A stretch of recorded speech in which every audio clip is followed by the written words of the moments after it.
today we're going to be prepping a piece of prime rib steak for a steak sandwich.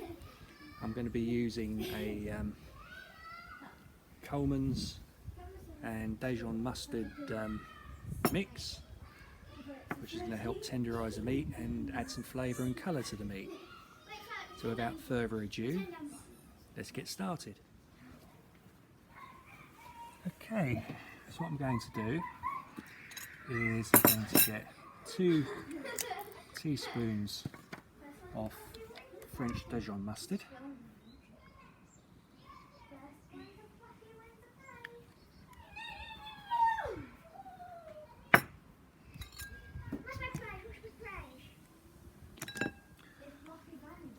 two teaspoons of normal Coleman's mustard,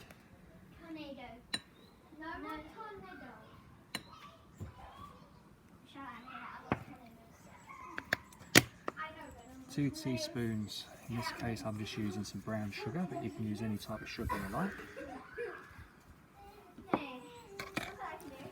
we need to do is just mix all that together to a nice paste.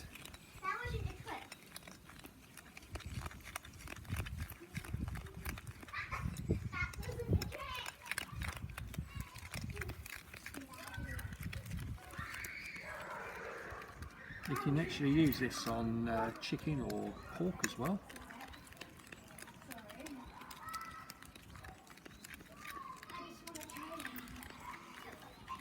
Okay.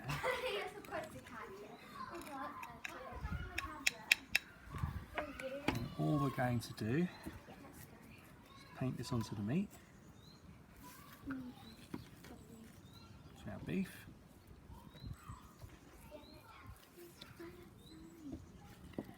Cooking can be fun. It's also about trying new things. Did this in a similar way for a prime roast for Christmas of one year, and the whole family loved it. So what we're going to do is just paint this on. It doesn't have to be too thick. Make sure you get all the sides.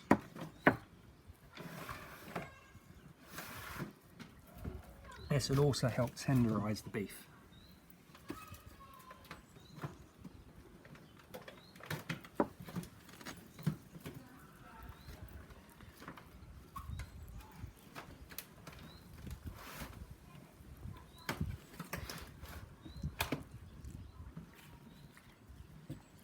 So, let's get nice coverage.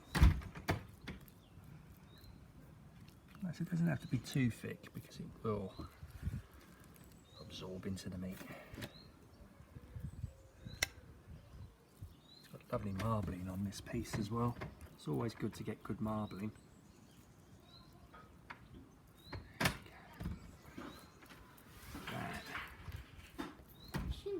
is now ready. Beautiful. And we're going to slow cook this steak so it gets up to temperature, and we'll do a reverse sear on the soapstone. Okay, now we're going to leave that in the fridge for an hour or two, and when we come back we'll put it on the Kamado. That looks so good. It does, doesn't it? Okay, it's been roughly 1 hour since we put the binder on. What we're going to do now, we're just going to put some salt. Nice big piece of meat, so don't be too worried about how much salt you're putting on.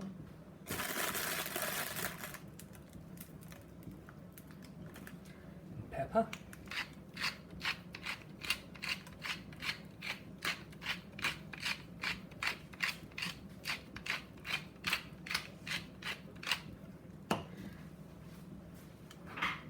Just turn it around.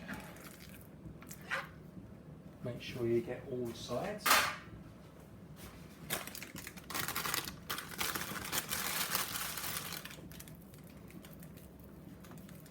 I'm using Maldon sea salt, like a kosher salt. It's not quite as salty as table salt.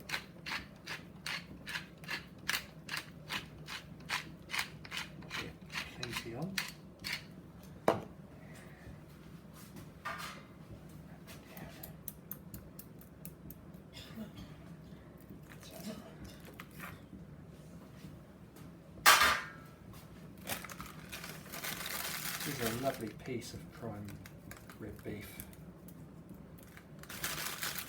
Make some good sandwiches.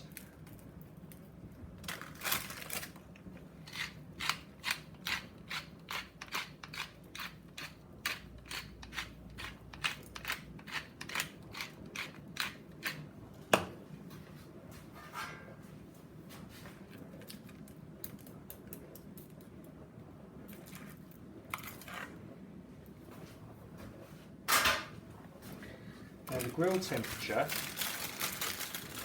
I'm going to put these on at around about 250, anywhere between 240 and 250 is ideal.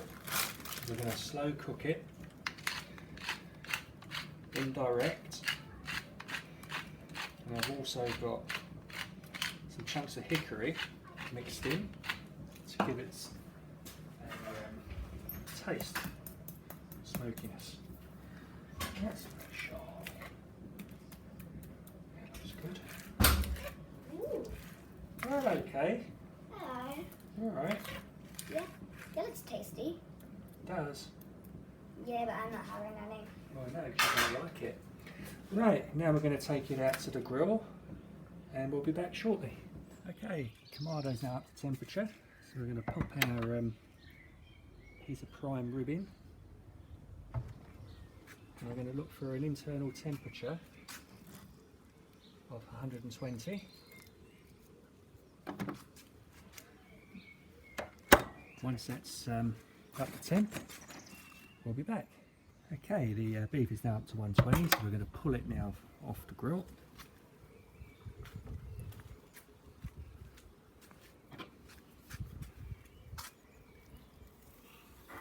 Just going to tent that in foil.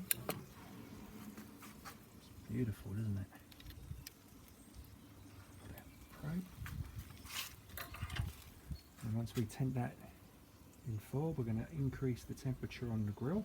And as you can see, we've actually got the soapstone already in place, so it'll already be up to temp, so that's all good. That's one little trick I learned. And we'll go from there. Just open these vents up.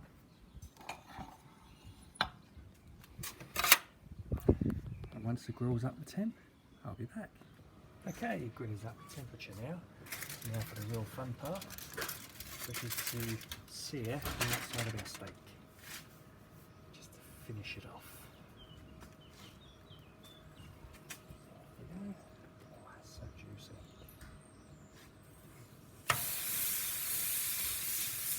What we're going to do, give it roughly a minute. Each side. That smells so good too. Oh, gonna be some really good eating, make some good sandwiches, or you could just do it as a roast, or eat on your own.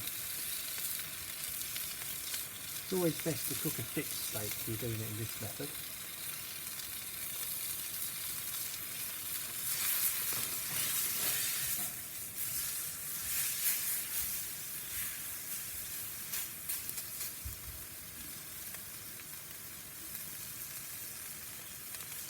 Smells really good.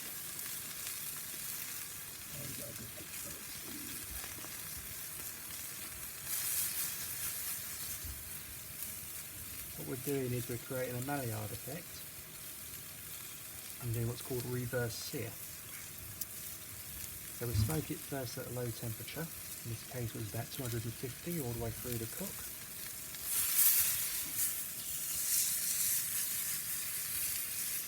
And then you crank up the temperature as high as you can on your barbecue. Kamado Joe goes quite high, which is great. It's a lovely good sear.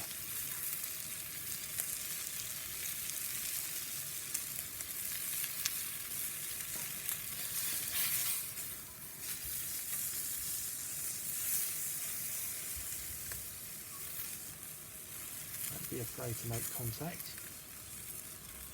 Without getting that contact, and the soapstone I found is the best way of searing the steak.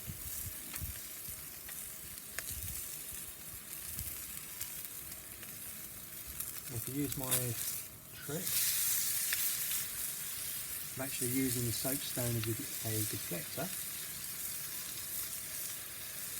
you'll find it doesn't take long to heat up.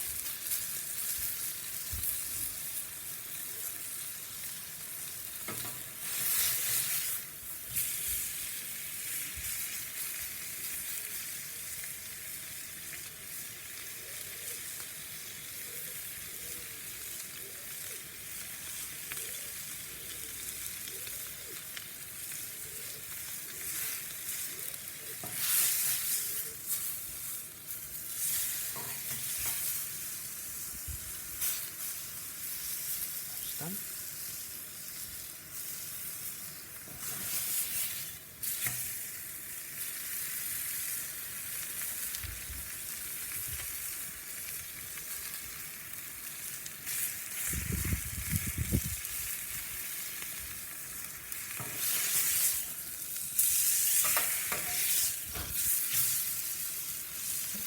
Good. So, perfect.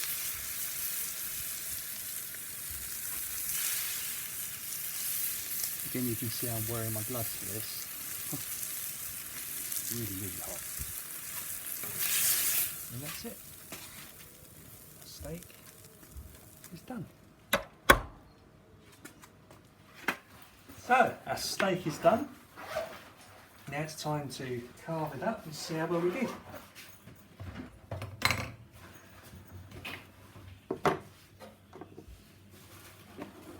So good.